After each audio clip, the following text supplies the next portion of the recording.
All right.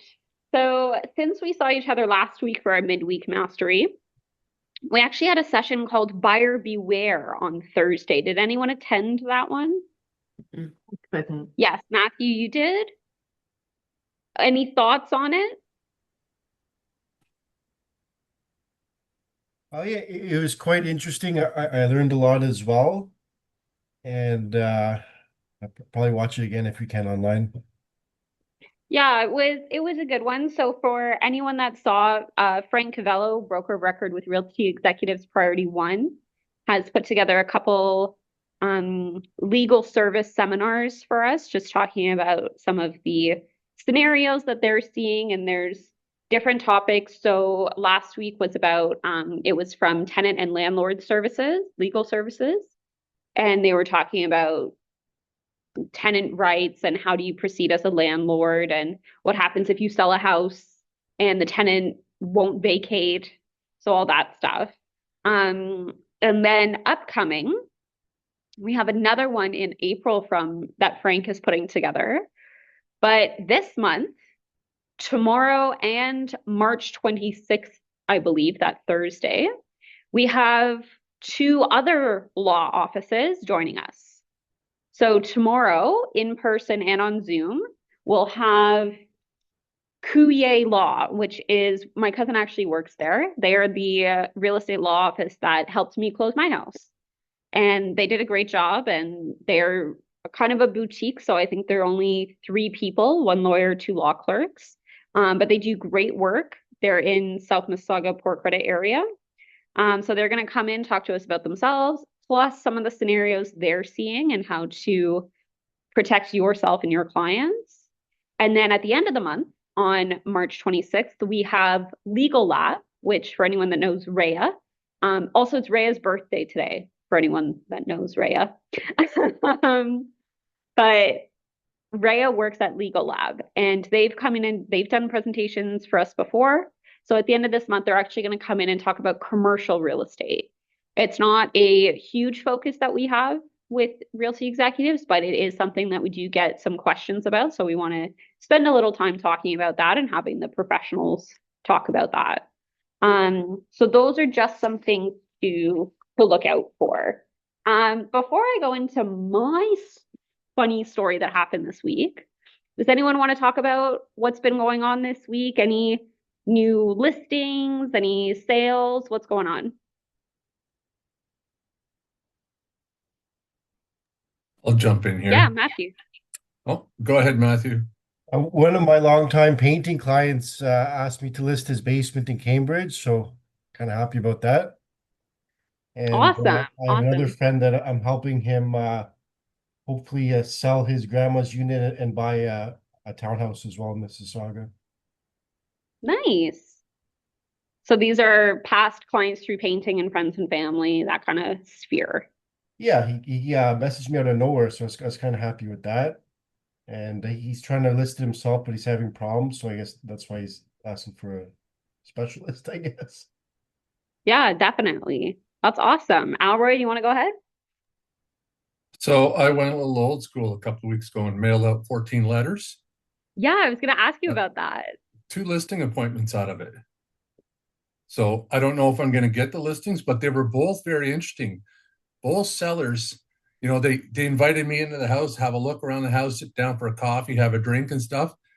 And one of the guys, he was very interesting. He was a retired mortgage broker. He says to me at the end of the conversation, he goes, if you want to sleeve it, I'll be willing to look at it. And I looked at him, sleeve it. Does anyone here know what that means? Double end the deal. That's what he referred to. I'm like, I've never heard it referred to as sleeving before. So Me you got, neither. yeah. So they were both sellers were, you could tell they were frustrated with the market. They were on the market last year for a while. The one was on the market for most of the year. The other one only 3 months. And the 3 month one actually had about 20 showings, but no offers. So the sense of frustration out there with these expired listings, it was like, wow. And of course, then I asked it, can I get the listing? Because I'm trying to get them to the Cottage Life show. But they're all like, it's too early in the season. There's way too much snow. We can't have pictures of our place covered in snow. It's got to look better. And they want to wait till May.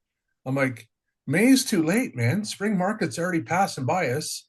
Like, yeah, it was surprising. See, I got 14 letters. I got two listing, and these are multi-million-dollar waterfronts. I was quite surprised by that. So I might throw out a few more letters, see what happens. I have a question for you. Yeah. So in with a property like a cottage property, there's a lot of business. I'm sorry, I can't. There's a lot of business in the spring and not when the snow thaws, because how do you properly see a cottage property when it's covered in snow? Well, that is the trick. I mean, you can't really see it properly, but there's dead giveaways when there's snow. Like you walk a property in winter months, the septic, if it's working right, the lid should be showing through the snow, right, Nancy? I mean, those septic tanks are warm. If it's not showing, it's a red flag to me on the septic. And then, obviously heat loss, icicles around the corners, you see that kind of thing in the winter. But yeah, they don't show ideally, but if you want to get ahead of the crowd and you want to stand out and especially in a market that's flooded, you got to get it on the market now before everyone else does. Like get ahead of things, and then with today's technology, use a little bit of AI to scrub the snow out of the pictures. And, especially with an expired listing, there's old pictures for AI to refer to, and it can easily get rid of snow. But people still have it in their head. They got to come on the market in May because that is spring. Well, we know spring market is earlier than May for us in the real estate world. I mean, Yeah, that's absolutely. I'm sorry, I didn't mean to interrupt. That's absolutely true. I showed a property on the weekend, just outside of Huntsville, and it, of course, completely snow covered, and it was listed like way, way, way low because it needs like a ton of work. There's 12 offers on it now. And my clients were lucky enough to go up to the road, and the neighbor came over and said, "Oh yeah, there's a whole bunch of junk over here. There's a whole bunch of junk over here. There's this buried over there. This," and none of these people have seen this. yeah, that is the risk of buying a property in the snow. And I warn buyers, like, be prepared for all kinds of stuff to be laying around a yard, especially if it's a country property. Some of these people are, as one of my clients says, collectors of the rusty stuff. Like, so yeah, you got to be prepared. It's a cost to clean up. It's not much. If it's scrap metal, some other scrap metal guy will come get it. Well, that's awesome. I love to hear that about the letters that you sent out. You definitely should be doing more of that, and I'm excited to see some more return on that. And anyone that's not doing the more personalized, handwritten stuff, this is a great example of how it actually works. And people love those personal touches and stuff like that. While we are on the topic, what are we seeing in the market? Is this the spring market? Because those February stats came out, and I feel like the big headlines were about, oh no, the market's gone down since last February. There's no activity, all this stuff. And then I have agents that I'm seeing on Instagram and TikTok saying, whoa, whoa, whoa. The stats from January were very low, but if you compare them to February of this year, there's actually lots of activity. So is that more so what people are seeing, that more activity?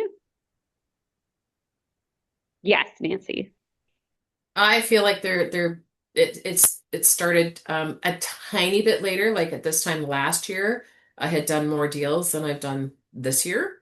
But I do feel like we're starting to roll. Like I think we're going to be full steam within the next 2 or 3 weeks.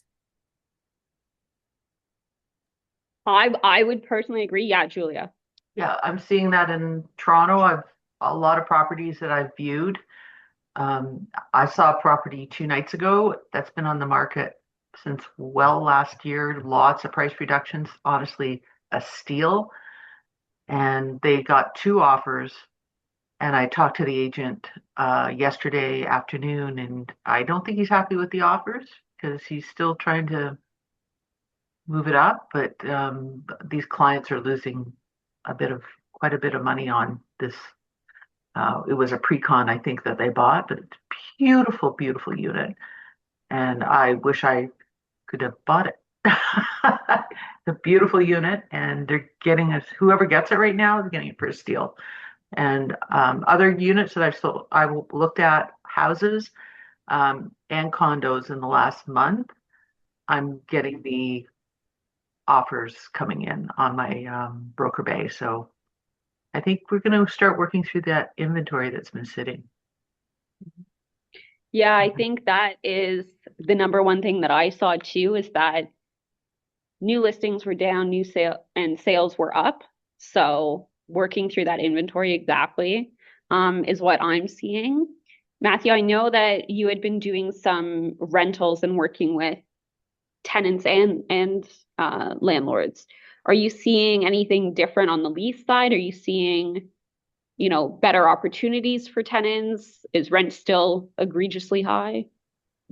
I've noticed that rents have been coming down. There's a lot more price changes downwards in favor of the tenants. So I think prices are coming down, but with the changes with the new rental bill, it's put a lot more power in landlords' hands. So I think there's more listings coming on the market as well. But I've definitely noticed prices going downwards.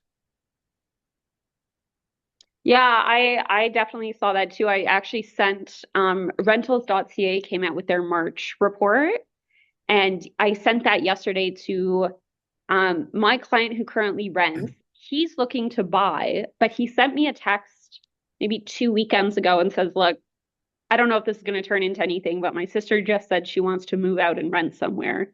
He's like, "I don't even think she knows what a budget is, but she wants to move somewhere." So I texted him, I said, "Look, I know it's probably, down the road, maybe closer to the end of the year, but send this to your sister. Like, it's probably just good information to have." He said, "Oh, that's awesome. Thanks." So definitely Matthew, Julia, anyone that works kind of rentals. And I did see Julia nodding when I brought up the March report. So not only being able to send it, but being able to word it properly for people that maybe are not going to read the whole thing or maybe need a little bit more clarity on what it means. I currently work with all engineers, so the time it takes me to explain something, they're like, yeah, I got it. So that's awesome. There is an example that I want to talk about adding value where it doesn't concern real estate or transactions at all. So I got this call maybe December, January from a friend of a friend, and I've only met her once. I watched one Jays game with her. Unfortunately, it was the one where we lost the World Series. That was very sad.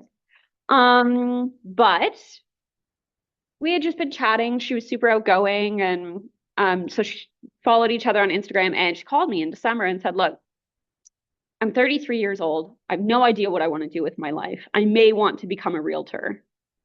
Can you help me?" I said, "Sure." So we had a call. We went over the whole thing about, real estate school and et cetera. And she's like, "Well, I really don't want to go back to school, but what else is there within the industry?"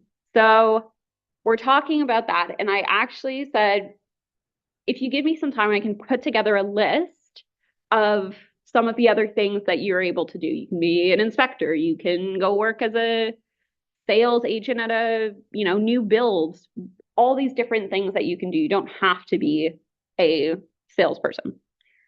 So I put together this list, sent it off to her, and she was so grateful. She's like, "There's actually some stuff on here that I'm super interested in." So this was awesome. And out of the blue yesterday, she wrote me a testimonial and put it on her Instagram story. I was like, I haven't even done any work with you. I just sent you information about like the industry, like what you could do as a job. She's like, "No, I watch all your content." She's like, "You're definitely going to be the one that helps me buy my first house." She's like, "It probably won't be for a while, um, but yeah, it was just one of those added value things that had nothing to do with real estate. And I got a testimonial and my face into a new sphere of people, all the people that follow her. Um, and yeah, I thought that was really cool. So that coupled along with talking about the 3 auto flow things that we've been discussing, 3 auto flows a month. I wanted to ask, what are you guys doing that is not real estate related, where you're adding value?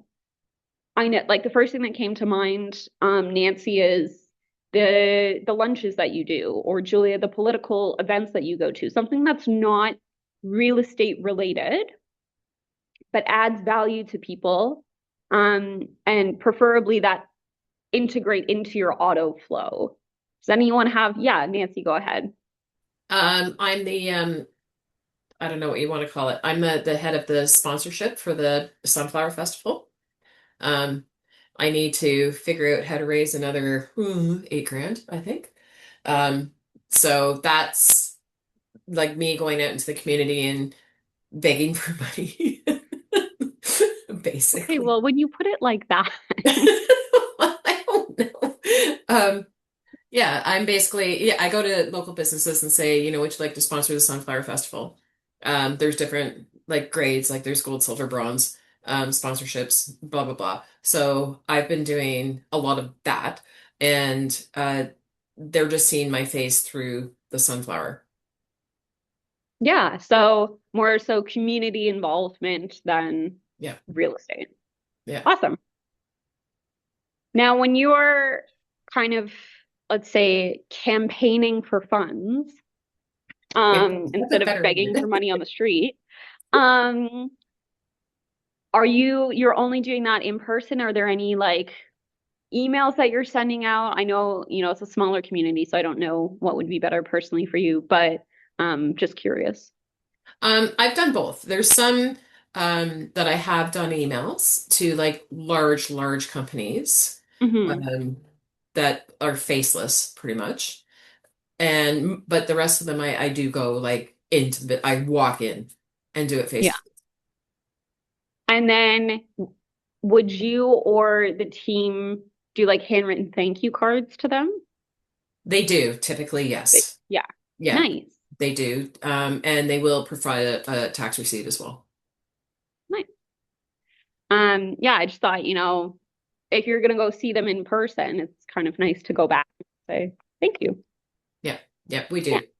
Awesome. Awesome. Anyone else? I went to a community event last night, and I don't know if you're aware, but the E1 area of Toronto has been a little more brisk than some other areas. So, and we've been dealing with over in that side of the world the right about the changing with the Gardner, and Lakeshore's been a mess, and there's just been construction with the two new subway lines, the the GO train line in the East End. It's a mess, and it's on the top of everybody's mind. And we want to know what's going on with that Portland's area, because that's what this is all about, how that is going to be developed. So they had a big community event, and they had people from the city there you could talk to. And I went there last night and got myself educated. So I think that's a good start when you're working in a specific area, to be caught up on what's going on. All the information is going to be coming out online soon. It's not available online soon, so that might be something to do some reels about. And um, anyway, Yeah, that was definitely. And this week. yeah, not only that, the emails, the doing what Scott did with the Korea article and just saying, hey, Mhm. like this is something that's come up. If you are interested or know anyone that's interested in this area, this is really great information to have. Because he got a great return on that. He sent me 2 people while he was away, that I've started the process with just based on him emailing that article to them, which has been awesome. I know she's not here today, but I know another example would be Kathy Hay. She does the lunches to the farmers in her area, which I think is an awesome opportunity to A, give back, be a face that is not just, selling, but giving back to the community. And then she has her business card on it, which is awesome. And that gets her a pretty good return as well. Gentlemen?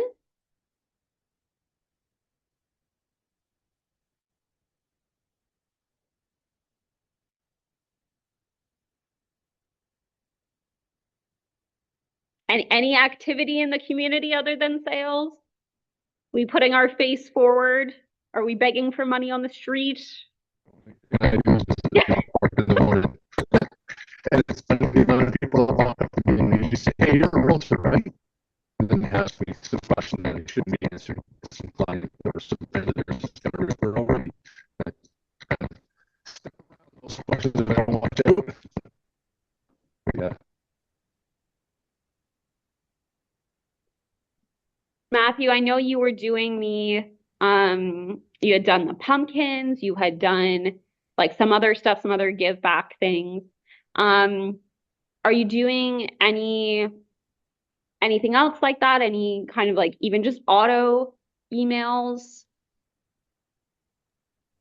Yes, I've been doing emails once a week as well. And yeah, I'm thinking of new ideas, I guess, to kind of follow up with the pumpkins, because this past week in that complex that I've been farming, 2 units were put for sale. So I think that's a good opportunity to door knock off those and expand the, like Scott said, over and above the complex into the detached housing in the area around there, because that's new information that people would be interested in, I think. Absolutely. I think one of the other things I'm seeing right now is still a lot of confusion. A lot of agents are still on Instagram and TikTok and emails leading with my clients are asking me what's going on in the market, so here's the answer. And as we've said before, agents right now are being very vague with the answers because we don't know. Especially I know for what I've seen, like specifically in our area, the condo market, I would love to tell you what's going on. I have no idea. There's units that are sitting that I'm like, I could have bought this. This is awesome. And I have a buyer that's like, nah, why? But it's not just that person, it's all of them. That's like the units are just sitting. And then you have ones that have these great offer dates or priced competitively and then they're gone. So the question of what's going on in the market, I think, Matthew, that's a great idea just to say, hey, I can't predict the future, but I can tell you exactly what's going on in your area. And I think that helps people a lot.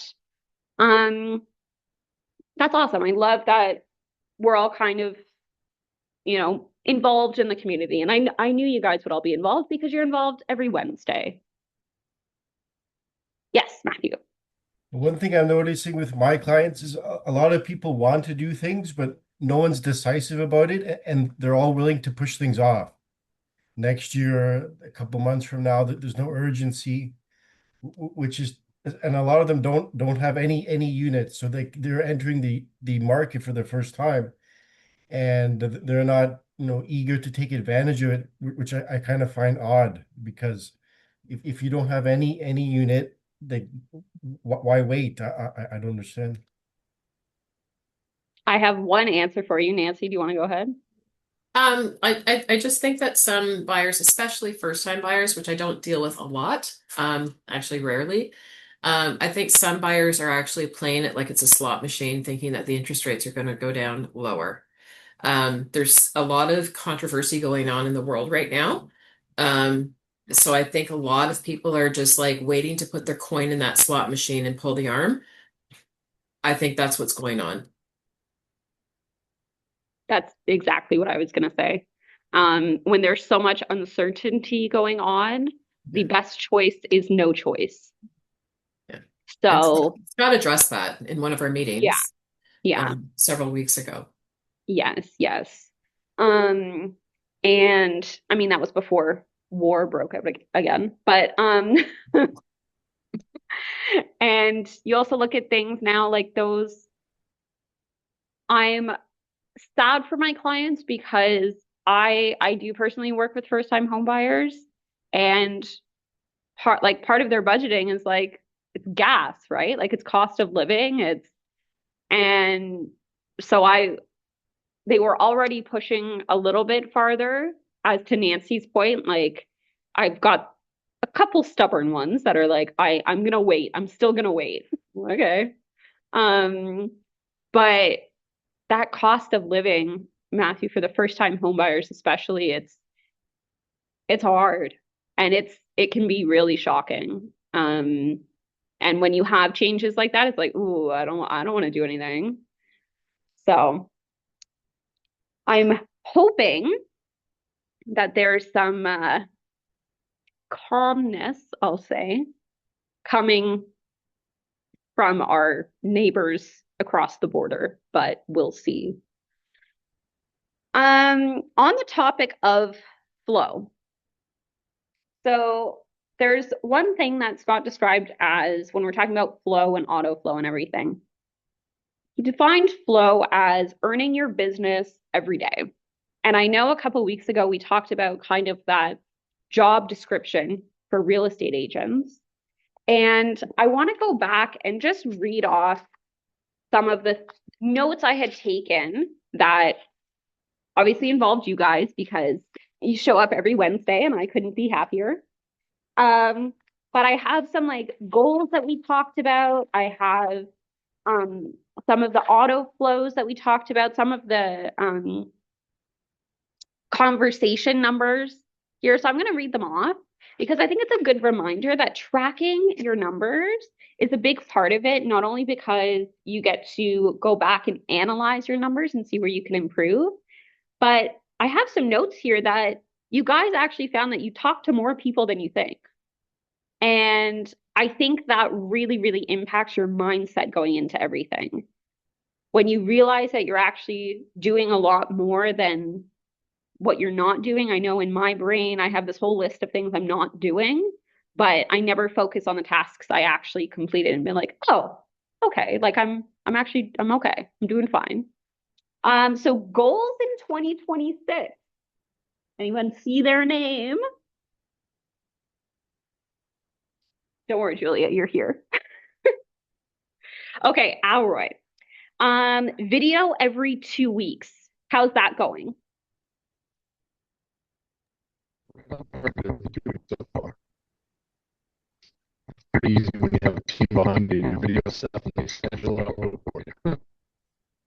Awesome. Yeah. And for anyone that, is trying to add the like more video content to your goals or whatever you're doing, it is helpful to have a third party, but also understand that I'm here.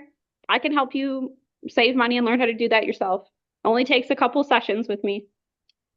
But yes, okay, that's awesome. So I'll check mark Alroy off, and I do get notified every time Alroy posts a new video. So make sure you subscribe and have your notifications on. They're very interesting. Nancy, embrace technology was the goal. How are we doing? I know the answer. I'm doing a little bit better. We are only in March, and I've been fairly distracted the last little bit. But it is still a focus. It is still a goal. Yes. So that's Yeah. right. And we have so much more time for opportunity, but I thought it would be good to talk about these as we are heading to the end of Q1. That's right. And I've had some conversations with agents about, as Nancy said, I haven't done as much production this year yet or anything like that. And most of the goals here, actually all of the goals here, don't have anything to do with how many transactions you want to do. It's other things that you want to accomplish. And Nancy, my answer for you is actually going to be, I think you're doing great. And there is other things to do throughout the year to get to that end goal. But I think one of the biggest things for you and I was deciding on a path of which technology to embrace. And we did that. So I'd say big check for that.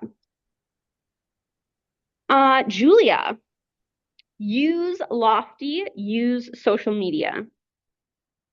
Those were the goals. Where are we with that, and how can we as a group help or oh, My Lofty is still not up to par, but it's I think I explained before, it's a bit of a mess. I almost feel like I should burn it down and rebuild it. But I'm trying with the social media. I did the year-end numbers for February on Instagram, which was good. I didn't get tons of engagement. I haven't checked it this morning, but and I had done it for last month, but I never published it. So I am working on the plan for the cadence. So getting there. awesome. And I Um, know, sorry, did you have something else? and Yeah. the other thing that I discovered was that Google has kicked me out of being on Google searches. So I've got to fix that. I found that my when you Google me, and it was actually defaulting to the company. So Oh, I put in a request to change it, but I've lost all my Google reviews now. So anyway, so I've been working on my social media, trying to get it all connected, but I discovered that, which kind of set me back a bit. yeah, definitely. Um, I need to ask, like, how does that even happen? Like, I don't how know. did you get kicked out of, like, Google is like my engine. Like, that's what fuels my business. Like, how did that happen? I don't know. I sent them an email and said, where's my profile? And it was it. I don't know if it was attached to the company um, to uh, to Mississauga, and Google just kind of connected them and kicked out my data. But that's what happened. Wow, that's not okay. And I discovered that because I did one of those things which I'm terrible at, was I asked for a Google review. And I went to send the guy a link. And I'm like, where's my Google reviews? So, Interesting. mhm. There's one I don't know if she's still there, but there was a kind of Google specialist at Realty Executives International that helped me out one time. I'm going to see if she's still there. I have somebody who says they're Google specialists, hounding me. And when I say hounding, like hounding, pretty good salespeople. For $300 a month, they'll tweak by Google. And I'm like, okay, I'm not paying you $300 a month. And he's like, well, you want people to find you. And I'm like, well, you found me. How'd you find me? You found me on Google. And then Anyway, come back. let me weigh in here. Those Google experts are scammers. Very, very, very careful with those Yeah. guys. It's a funny story I had when, about 6 or 7 weeks ago, I was looking for Google Google ads. I am 100% said you're a scammer and just hung up the phone on her. 5 minutes later, I get an email from an official Google email from her. She goes, I'm not a scammer. Everyone hangs up the phone on me. I'm not a scammer. She goes, it's annoying. So I responded to her email, and then she was kind enough to go over my Google ads with everything and tweak things. So now I can see online my ad views are much higher. But so if you need a connection to an actual Google person, let me know. I do actually have a verified one that knew enough information about my ads. I'm like, this can't be a scammer because my ads run under some pretty specific things, and she knew it all. I'm like, okay, you must have access to my Google ads. You can't be a scammer. Hmm.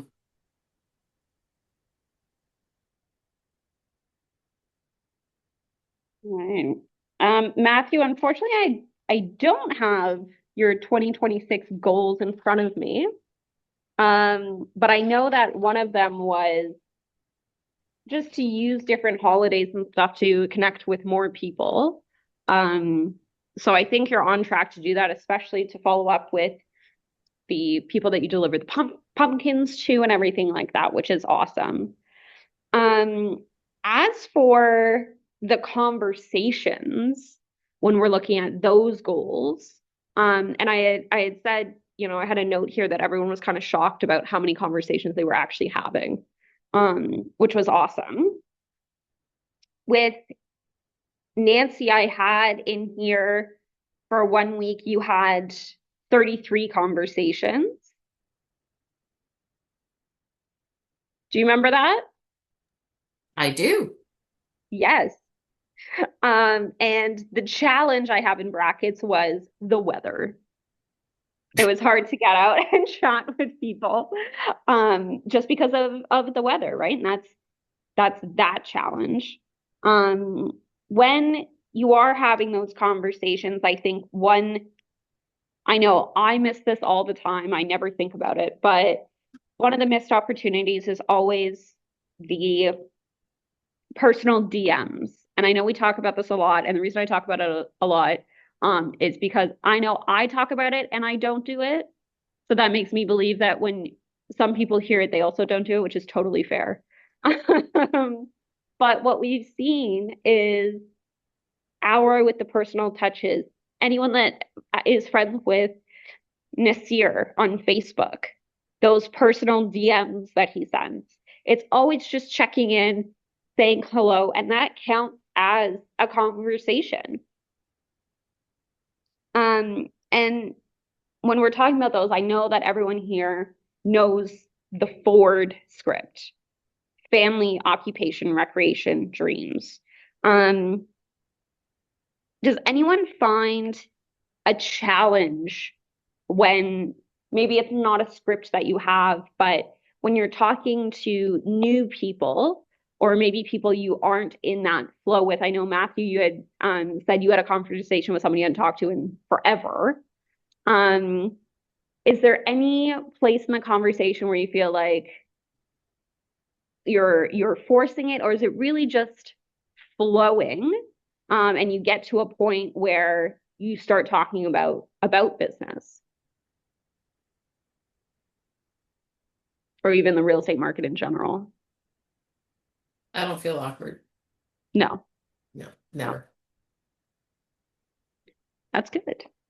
I would say the ones that I've had maybe awkward interactions with, and not even awkward, but just like I don't really know where to go from here, is anyone that's had a really bad experience with a realtor.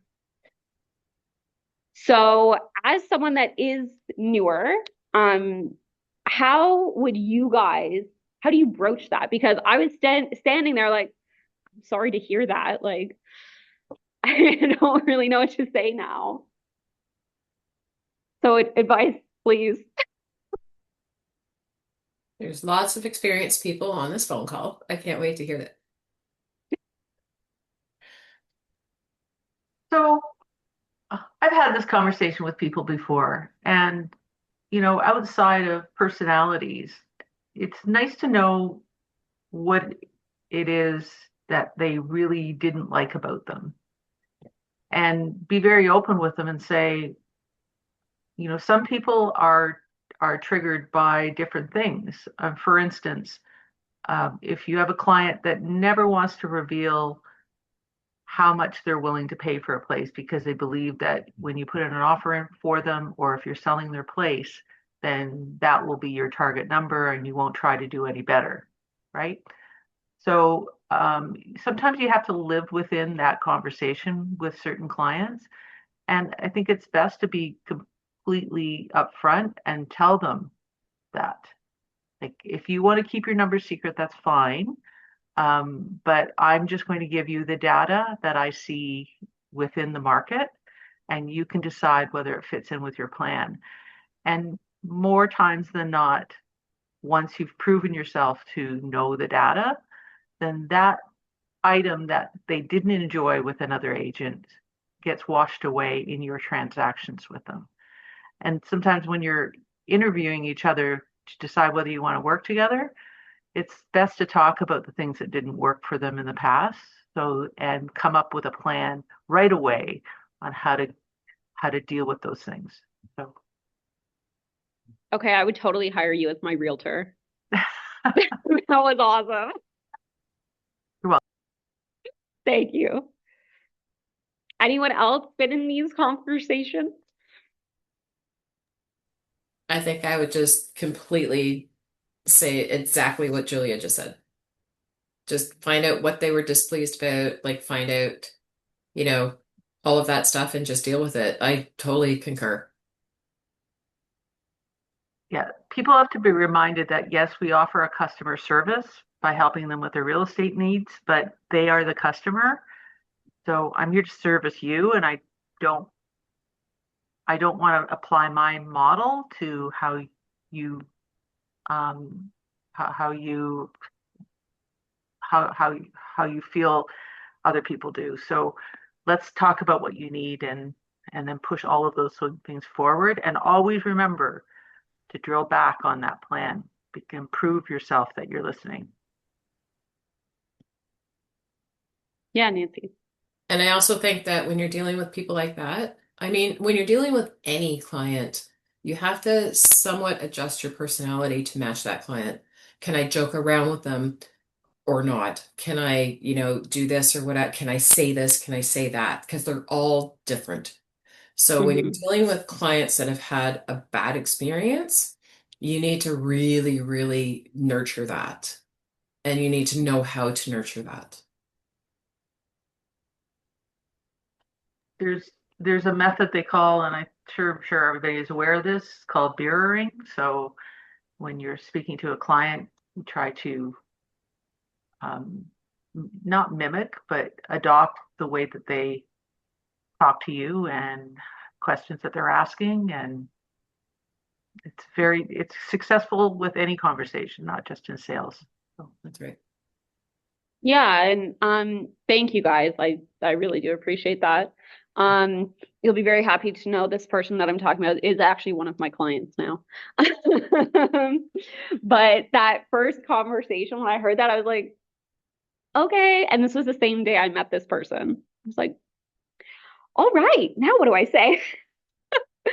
But it's been a great learning experience. You guys definitely nailed it. Like going back to those kind of points of contention and always keeping in mind their past experience and making sure that like one of the things I say for this situation, this person felt like they kind of got screwed over by their realtor and they were forced to pay too much money and stuff like that. So um one of my things I always say to them is, as Julia said, like bring the stats, know what you're talking about. And all you can say is, this is what the market shows us, but it's your decision. If you want to offer, 40,000 less than the listing price, we'll do that. We'll see what happens. So, um, I think that's awesome. Thank you guys for sharing. Yeah, Nancy. And I also think that not showing any kind of desperation on your part is a big, big issue. That's where you're going to gain a lot of trust as well. That you're not like, I want the money, I want the money. Don't look desperate because that'll turn them off every time. Yeah. That kind of desperation breath that people can sense it.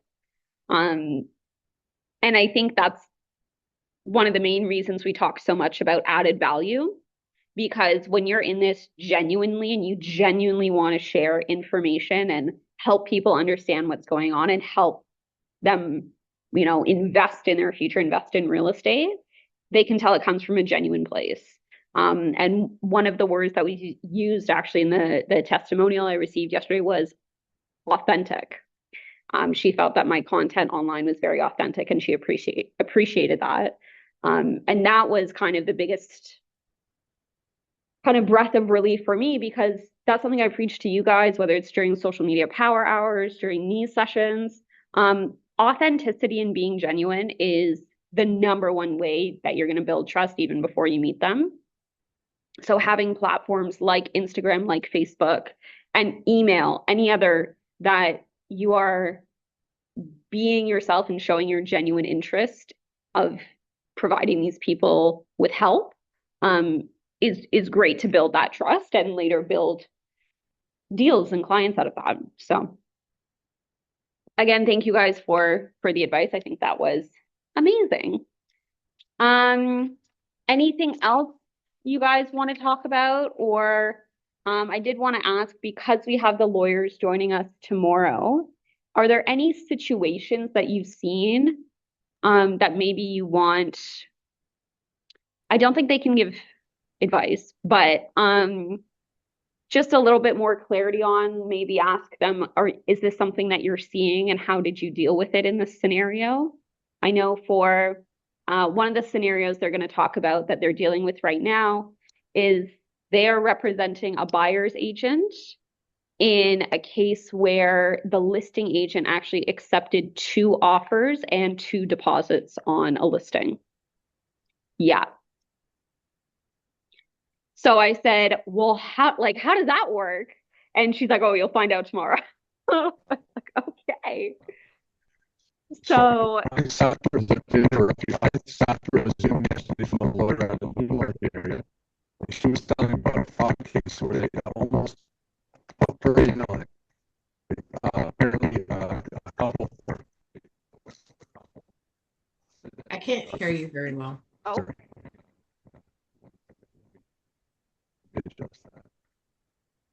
nope. I lost you. How's that? That better? Yes. Yes. Yes. Okay. So I sat through a Zoom meeting yesterday with a lawyer out of the Newmarket area who did a presentation to a few realtors about a fraud case that she almost got hooked in on. So the short and quick notes on it was a couple had approached her to remove a second mortgage person or a mortgage company off title on her property. And it was all done with a realtor and everything. And this lawyer had done all her homework. And at the end, but the thing was, the realtor was only available with email, no time for phone calls and stuff. So near the end, her gut was going, something's weird here. How come that realtor never called me when I asked specific questions? It's a quick phone call.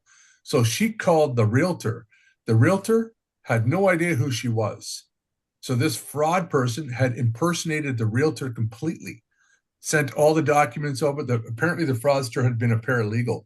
And she goes, all the forms, everything looked legitimate, and it was all ready to go to the title thing to remove this second mortgage off the property, but it was all fraud. They were totally scamming the second mortgage company. She goes, and it was caught at the last second. She goes, because she said something's off here with this realtor. How come I never get an email from him? And called him, and the guy's like, I have no idea who you are and who these people are. I heard that. I'm like, wow. Yeah. Wow is correct. Yeah. Yeah. And she'd spent days and weeks or months with this file just to get it all worked through to make sure there was court documents and everything. This lady had forged saying that, this mortgage was the second mortgage was a fraud mortgage, but it wasn't. It was a legitimate mortgage, but the fraudster was trying to get it pulled off their title to kind of screw the second mortgage company over. Yeah. That's insane. I heard that. I'm like, wow, I'm going to call my lawyers a little more. I mean, usually I'm all email too. Yeah, Nancy. I could tell you some absolute horror stories, but I'm not going to when this is being recorded. I could tell you some like pretty off the wall stuff that I've experienced in the last year. Yeah. So if you guys do think of any topics, I know last time we had Phil on, that's the name of the lawyer. We had asked him about assignment sales and what happens if people have bought pre-construction, they can't close, stuff like that. So that's probably going to be one of the topics or one of my questions for him. So if you guys do have any questions, please let me know. Or topics. Yeah, Nancy. When the title wasn't transferred correctly on a property. I think we kind of slightly drifted across this in one of our previous meetings when the title wasn't transferred correctly, and I've got the whole file here. I'm gonna see if there's title insurance. And the lawyer's dead, and the person who apparently owns the property is dead.